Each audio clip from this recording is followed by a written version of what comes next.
Okay, so now we're going to do adaptive backstepping for flexible giant robots. So the way people have been doing this up till now, it's been kind of complicated and not really appropriate for teaching in like a graduate course, like more appropriate for research papers and stuff. But last year, I finally came up with like a nice, simple way of doing it that will be totally understandable based on what we did already in the lecture. So I never actually lectured on this before, but it's nice and simple now, so I can put it into a lecture, which is kind of nice. So I'll put the conference paper up on the D2L2 so you can take a look at it, so you have a reference for any of my notes or TNSC or whatever. You have a nice paper that you can refer to.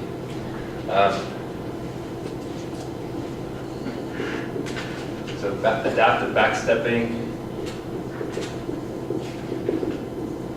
for flexible giant robot.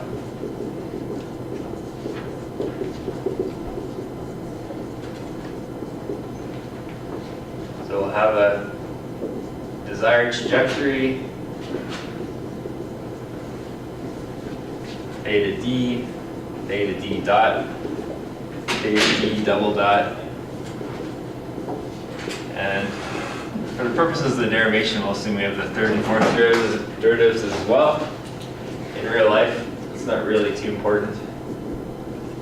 So the first error is theta minus theta d, and E2 is theta dot minus theta d dot.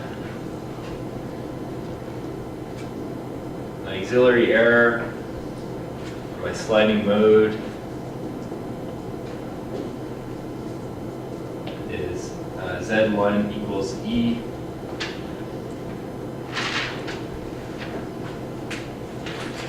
for lambda E1 plus E2. By the way, normally I just use E1 plus E2, but it's good to have a lambda in there that at least has like a unit conversion. People kind of get annoyed if you start adding positions and velocities together without proper unit conversions. But normally I would just pick lambda equal 1, often works the best.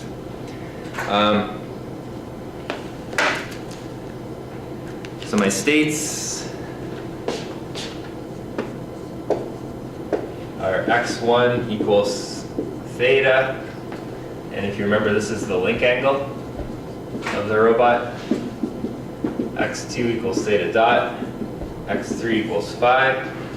So if you remember, that's the rotor angle, which is different than the motor angle, because the rotor angle is after gear reduction. But the rotor angle and the motor angle are linked mechanically, so we don't have to have separate dynamics of motion for them. So I'll have my backstepping errors.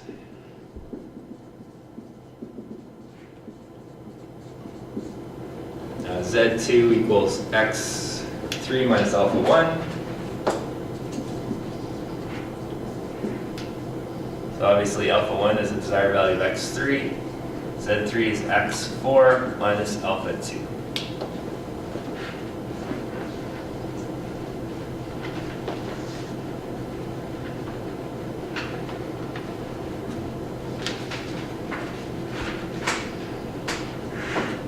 So in strict feedback form, or a little more informally, backsteppable form, I would write m x1 times z1 dot is equal to m of x1 lambda e2 minus c of x1 x2 times x2 minus d1 times x2 minus g of x1 minus k times x1 minus x3. For my link angle dynamics, aerodynamics I should say, and x3 dot equals x4, and j x4 dot is equal to minus d2 x4 minus k x3 minus x1 plus u.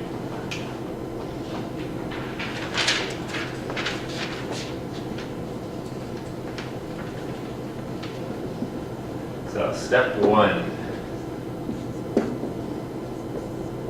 So obviously I'm using Spong's simplified model of the flexible joint robot to do the backstepping. So that's one of the handy things about Spong's models. You can use backstepping with it. So step one will have V1 equals 1/2 Z1 transpose M Z1 plus 1 over 2 beta W1 tilde transpose. And I'm going to write a strange K here. Fancy K, I'll call it.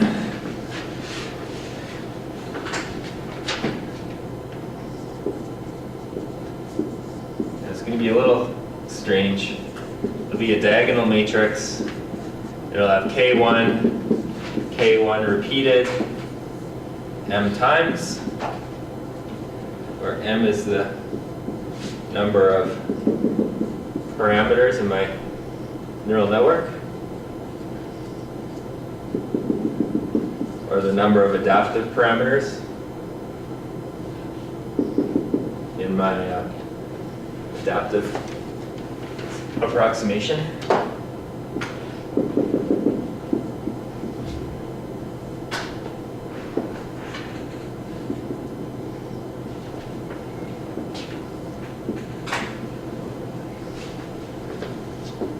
Where M is the number of neural network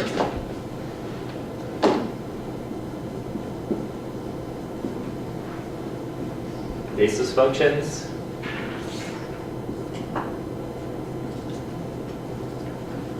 N is the number of links.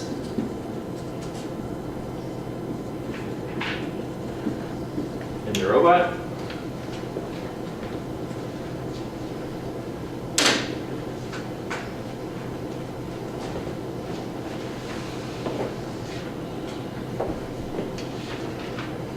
So I can write V1 is equal to 1/2 Z1 transpose. And this time I'm going to use a little trick here. Write K times K inverse M times Z1 plus 2 over beta W1 tilde fancy K times W1 tilde.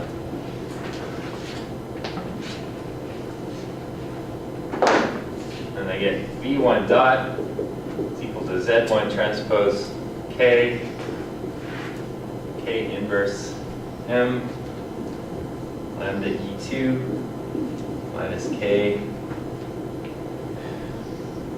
inverse C of X1 and X2 times X2 minus K inverse D times D2 minus K inverse G minus X1 plus X3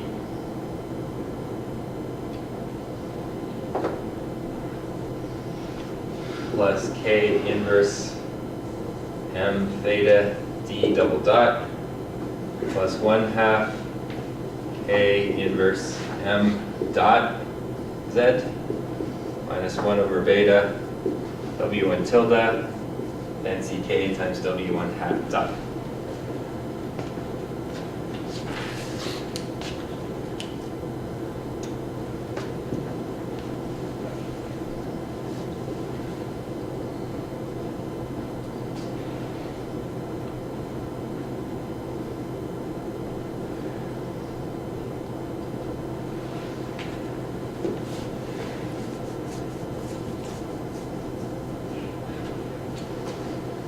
So the whole point of this fancy K matrix here, and the point of this doing this K times K inverse here, the whole point of doing those, that's kind of two little tricks, and what it resulted in is that X3 is not multiplied by anything here. So it just makes things way, way nicer than not have anything multiplying X3. So that was kind of the point, like I said, I published a conference paper this year. So that was kind of the point of the paper, was to show that you can get to this step without having anything multiplying X3.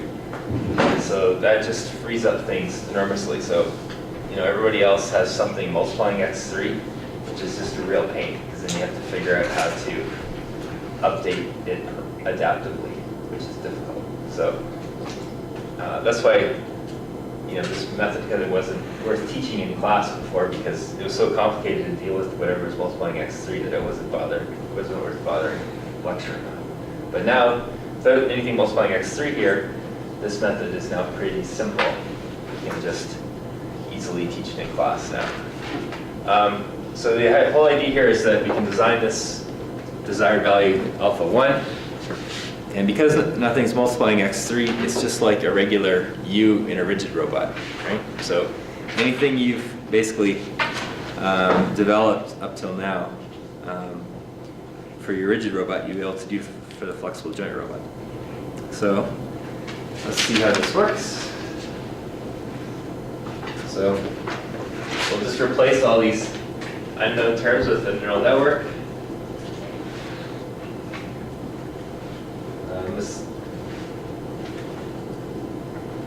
You don't have to replace these things with a neural network. That's not the only way to do it.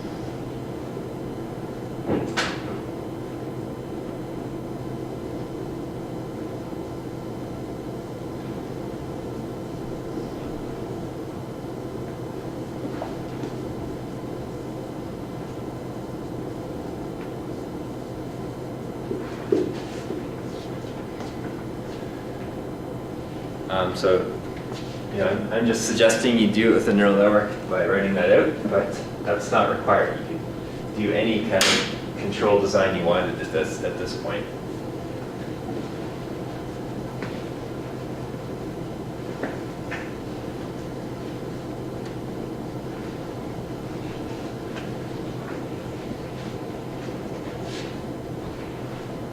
So note,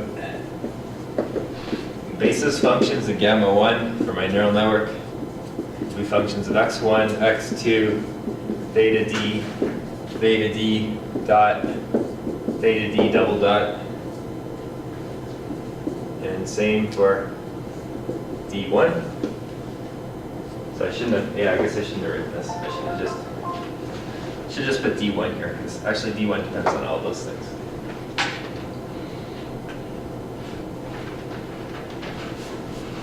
So those would have to be the inputs into this neural network. So it would have 5 inputs. So you can see right away, I taught you 2 different kinds of neural networks last time, right? We did radial basis functions, and we did CMAC. So you can see right away, with 5 inputs, even for this first step of backstepping, radial basis functions are basically out. You're not going to successfully create a 5-dimensional radial basis function, or at least it's very, very difficult to do, because it's 5-dimensional space. To span 5-dimensional space, we basically at least 10 to the 5th basis functions multiplied in real time. That's probably unreasonable. So see right away, if you're using a neural network, almost certainly you have to use the CMAC right away. Like I said, we don't have to use a neural network here. This could also be an adaptive approach where this is all the known nonlinear functions in here, and this is just a vector of adaptive parameters. So we could definitely use the adaptive approach. This could even be the actual model. At this point, all these terms in a robot, often it's pretty safe to assume that you know them, unless the robot is picking up like a massive payload or something. We discussed that before. And if there are little differences in here, you could use the model of the robot and make it robust to uncertainties using those robust tricks I showed you in that one lecture, right? So there's various ways of doing it. It doesn't have to be a neural network here.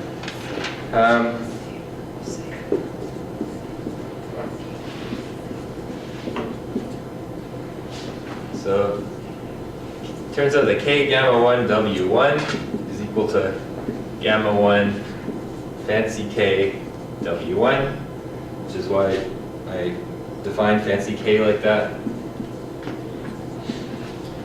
And x3 is equal to alpha 1 plus z2. And then I can rewrite this.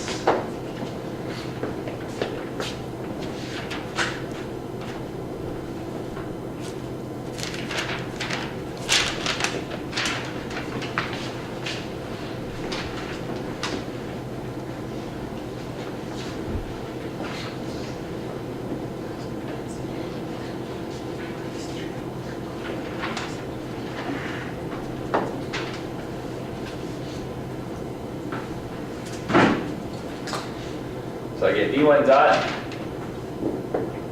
is equal to Z1 transpose K gamma 1 W1 hat plus D1 minus X1 plus alpha 1 plus Z2 plus W1 tilde transpose NCK gamma 1 Z1 minus NCK W1 hat dot over beta. So choose alpha 1 equals X1 minus gamma 1 W1 hat minus G1 Z1, where G1 is a positive definite matrix of control gains.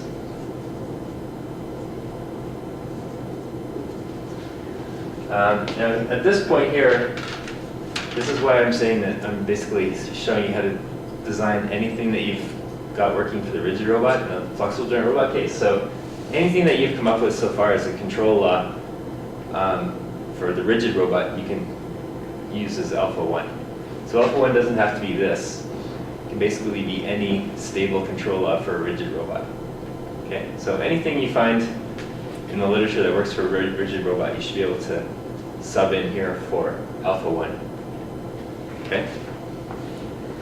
Although, technically it should be continuous, so you shouldn't really be putting in a discontinuous robust control law at that point.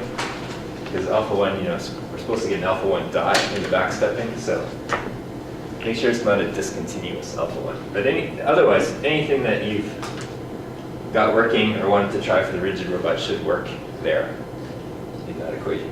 Okay?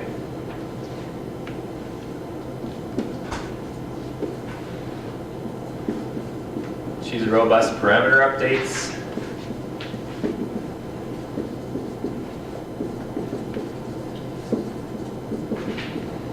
So I get W1 hat dot equals beta gamma 1 transpose Z1 minus nu times the norm of Z W1 hat. So here I'm using E mod. A little bit different than the last robust weight update I used, because I actually threw this magnitude of Z in there. It does increase performance a little bit when I do that. And I get V1 dot equals minus transpose K GZ1 plus Z1 transpose K D1 plus Z1 transpose KZ2 plus beta nu times Z W1 transpose kappa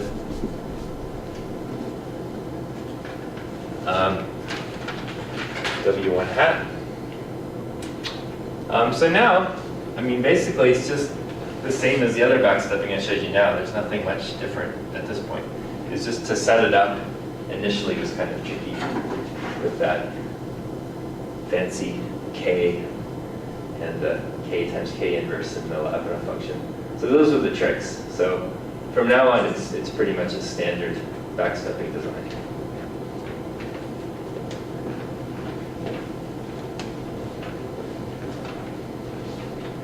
So step 2 will be pretty straightforward here. V2 equals V1 plus Z2 transpose K Z2 plus 1 over 2 beta W2 transpose tilde NCK W2 tilde. I guess the one trick here is that I put K in here, whereas before I would just had Z2 squared, so I actually do need the K in there. So I guess there's a little bit of a trick on step 2 still. V2 dot equals V1 dot plus Z2 transpose K X3 dot minus alpha 1 dot minus 1 over beta W2 tilde transpose fancy K W2 hat dot. So this X3 dot here, this is just X4, which is alpha 2 plus Z3.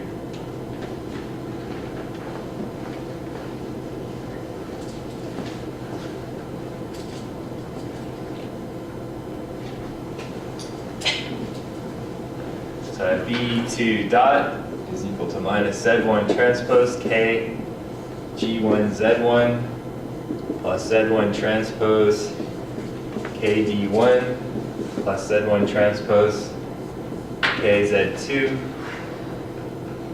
plus beta nu norm of Z W1 tilde transpose fancy K W1 hat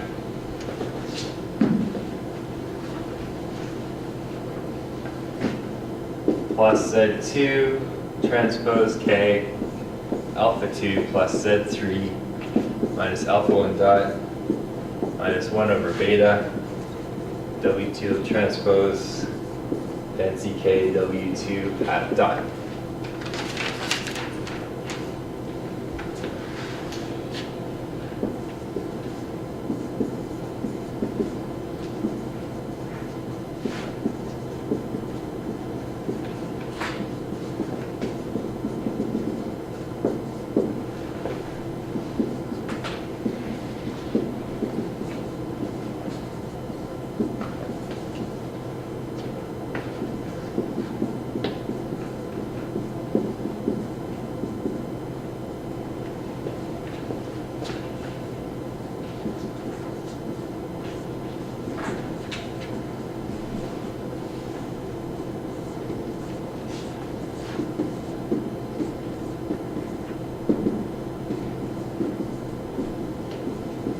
Okay, so in the first step, I said you could use a neural network, but you could use a bunch of other techniques as well. So a neural network was not the only way of designing alpha-1. You could use almost anything to design alpha-1, no problem.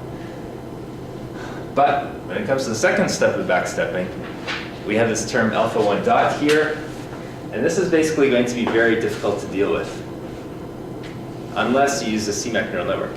So this is where the neural network really comes in handy. It makes a nice differentiator for this term, and life is like way, way easier. So if I do try and, I mean, I'm not saying you can't analytically differentiate alpha-1 dot. It's just that it's such a pain, it's probably not worth it. I mean, you can try, but it's a real difficult thing to do in general. So here's where the neural network really comes in handy. So in the first step, are you going to use a neural network or are you not? There's probably not a clear answer there. Probably many different opinions of the best thing to do in the first step is. But here, it becomes much more clear that a neural network would be more useful than other techniques for dealing with alpha-1 dot. So you could do a totally model-based step 1, just use your known robot parameters that the engineers come up with for the robot. Just have a nice control, and then just use the CMAC when it comes to step 2 and 3. Okay, so like I said, you can do the exact same thing that you got working in the rigid robot already, and to just do that in step 1. But then step 2 and step 3 to make it work, probably the easiest thing to do will be to throw a CMAC in. Okay.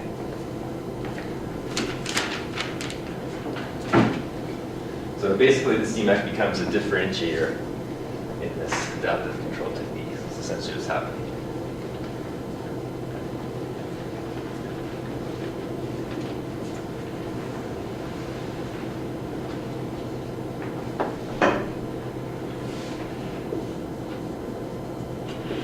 So alpha 2 is x2 minus gamma 2 w2 hat minus z1 minus g2 z2. And so maybe you can see why I threw this minus x2 in here this time. Alpha 1 does have an x1 in it, so this alpha 1 dot does have an x2 in it. So it's not like I'm making something up here. You gotta be careful. Like, don't throw terms in here where you're just kind of making stuff up that doesn't actually exist. But this x2 is actually inside here somewhere, because I have an x1 in the alpha 1. The derivative of x1 is x2. But by putting that minus x2 in here, I got this nice x2 term. That makes a lot of sense that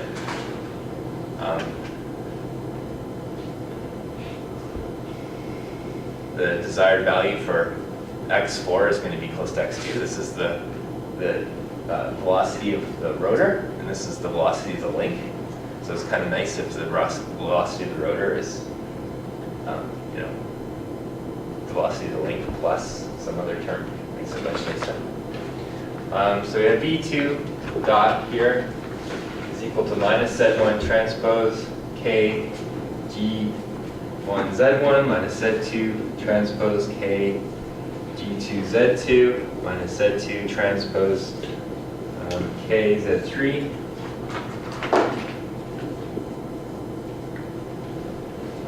plus Z1 transpose K D1 plus Z2 K Z2 transpose K D2 plus beta nu times Z normal Z W1 transpose fancy K W1 hat plus W2 tilde transpose times fancy K gamma 2 Z2 minus fancy K W2 hat dot over beta.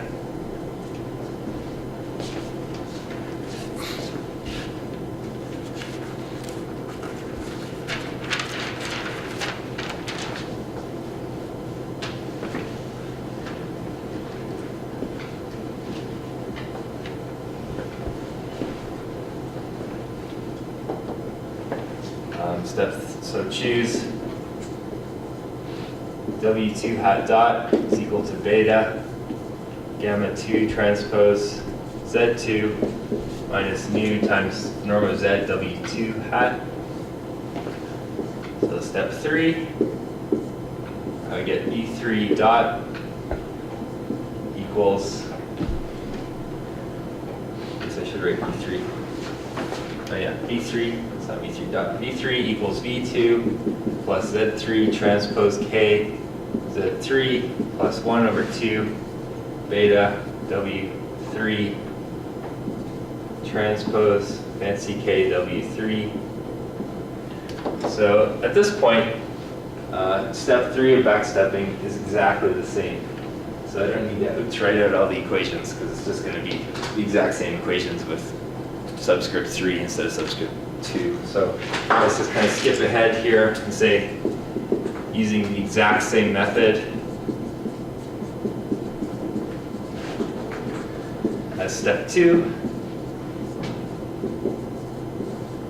we choose U equal to minus gamma 3 transpose W3 minus Z2 minus G3 Z3.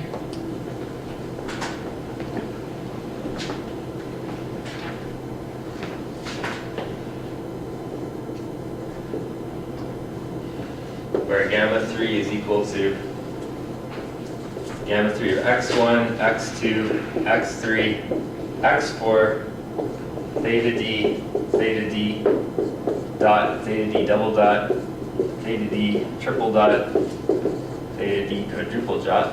Now, like I said, in real life, I've never noticed that there's any difference at all by adding these two as inputs. So as a practical matter, you could probably very easily not include those two as inputs.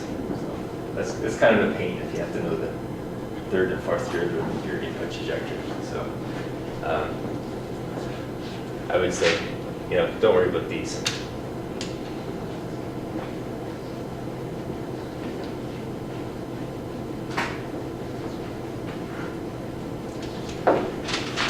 And W3 hat dot is equal to beta gamma 3 transpose Z3 minus nu times the norm of Z W3 hat. Results in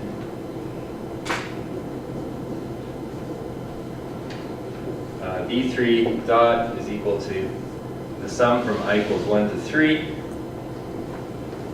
of minus Zi transpose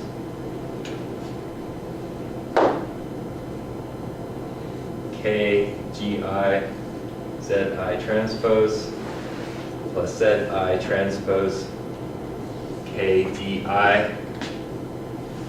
plus beta nu times the norm of Z times Wi transpose times fancy K Wi hat.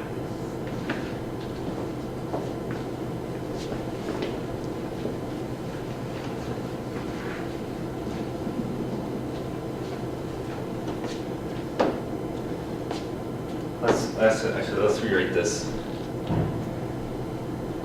I'm going to use Wi here.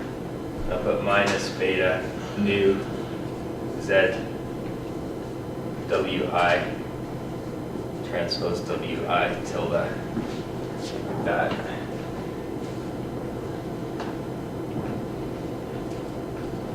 So then, it's pretty easy. Once you're at this point, it's pretty easy to show that signals are uniformly ultimately bounded.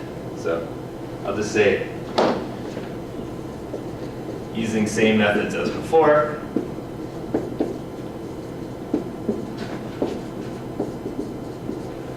look back in your notes and look at what we did for EMOD. We can show signals are uniformly ultimately bounded.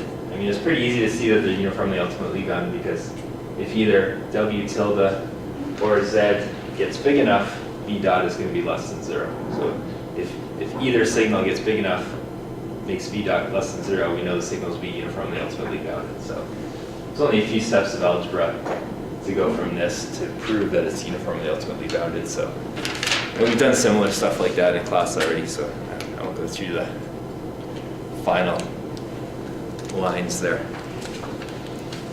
So it's kind of nice. So now, this adaptive control of a flexible joint robot is kind of nice enough that I can just cover in about 20 minutes of a lecture, half an hour of a lecture. So it's kind of nice now. So now it's kind of a nice practical method that is easy to teach, and you can basically take anything that you have working for the rigid robot and now get it working for the flexible joint robot. So the only thing you really have to do is do these 2 extra steps of backstepping with CMAC neural networks in there, and then it'll work.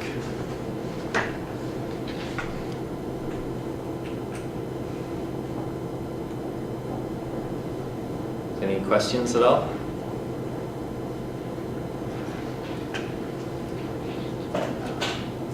So this was built using a simplified model of the flexible joint robot, right?